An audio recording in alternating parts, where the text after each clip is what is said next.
गुलाब का घमंड। वसंत ऋतु में जंगल के बीचों बीच लगा गुलाब का पौधा अपने फूलों की सुंदरता पर इतला रहा था। पास ही लगे चिढ़ के कुछ पेड़ आपस में बातें कर रहे थे। एक चिढ़ के पेड़ ने गुलाब को देखकर कहा, गुलाब के फूल कितने सुंदर होते हैं। मुझे मलाल है कि मैं इसके जैसा सुंदर नहीं हूँ। मित्र, उदास होने की आवश्यकता नहीं है। हर किसी के पास सब कुछ तो नहीं हो सकता। दूसरे चिड़के उसकी इस बात का उत्तर दिया। गुलाब ने उनकी बातें सुन ली और उसे अपनी सुंदरता पर और गुमान हो गया। वह बोला, इस जंगल में सबसे सुंदर मैं ही हूँ। तभी सूरजमुखी के फूल ने उसकी इस बात पर आपत्ति जताते हुए कहा, तुम ऐसे कैसे कह सकते हो? इन जंगल में बहुत सारे सुंदर फूल हैं और तुम बस उनमें से एक हो। लेकिन सब मुझे देखकर ही तारीफ करते हैं। गुलाब ने इतराते हुए कहा, देखो इस नागफनी के पौधे को, ये कितना बदसूरत है। इस पर तो कांटे ही कांटे हैं, कोई इसकी तारीफ नहीं करता। ये तुम किस तरह की बात कर रही हो? अब की बात चिढ़ का पेड़ बोला, तुम्हें भी तो कांटे हैं, लेकिन फिर भी तुम सुंदर हो। गुलाब को इस बात पर गुस्सा आ गया। तुम्हें तो सुंदरता का मतलब ही नहीं पता। तुम इस तरह मेरे कांटे और उस नागफनी के कांटों की तुलना नहीं कर सकते। हमें बहुत फर्क है।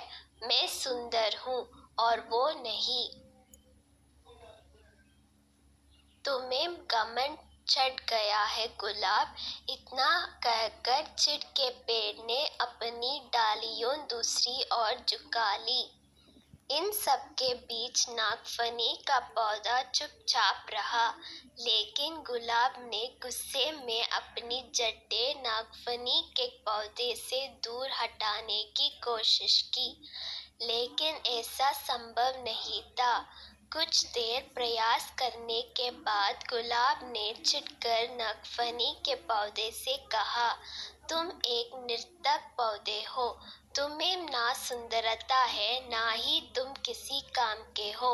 मुझे दुख है कि मुझे तुम्हारे पास रहना पड़ रहा है। गुलाब की बात सुनकर नागफनी को दुख हुआ और वह बोला, भगवान ने किसी को भी निरर्थक जीवन नहीं दिया है। गुलाब ने उसकी बात अनसुनी कर दी। मौसम बदला और वसंत ऋतु चली गई। धूप की तपिशा बढ़ने लगी और पेड़ पौधे मुरझाने लगे। गुलाब भी मुरझाने लगा। एक दिन गुलाब ने देखा कि एक चिड़िया नागफनी के पौधे पर चोंच गड़ाकर बैठी है।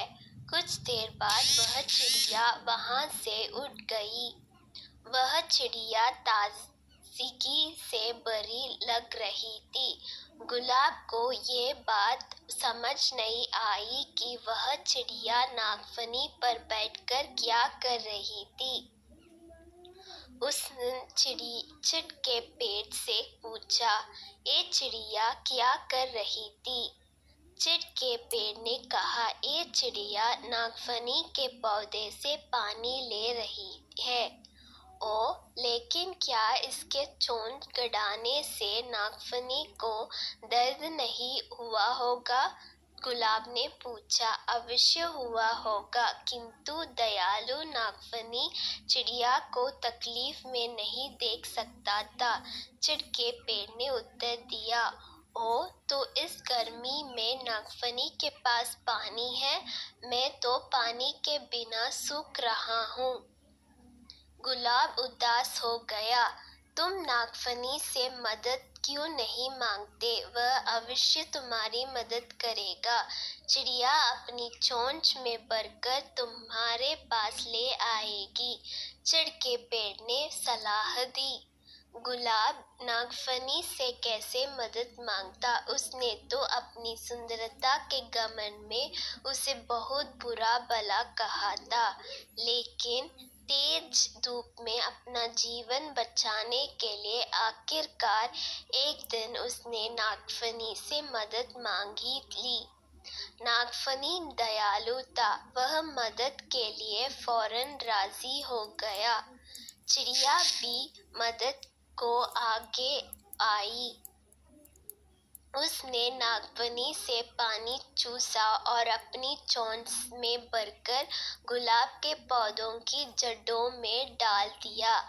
गुलाब का पौधा फिर से तरोताजा हो गया। गुलाब को समझ आ गया ताकि किसी को देखकर उसके बारे में राय नहीं बनानी चाहिए। उसने नागफनी से माफी मांग ली। सीख: किसी की शक्ल देखकर कोई राय नहीं बनानी चाहिए। इंसान की बाहरी सुंदरता नहीं बल्कि आंतरिक सुंदरता मायने रखती है। हर किसी को भगवान ने अलग अलग गुणों से नवाजा है, इसलिए अपने गुणों पर अभिमान मत करो। एक दूसरे की सहायता से ही जीवन आगे बढ़ता है।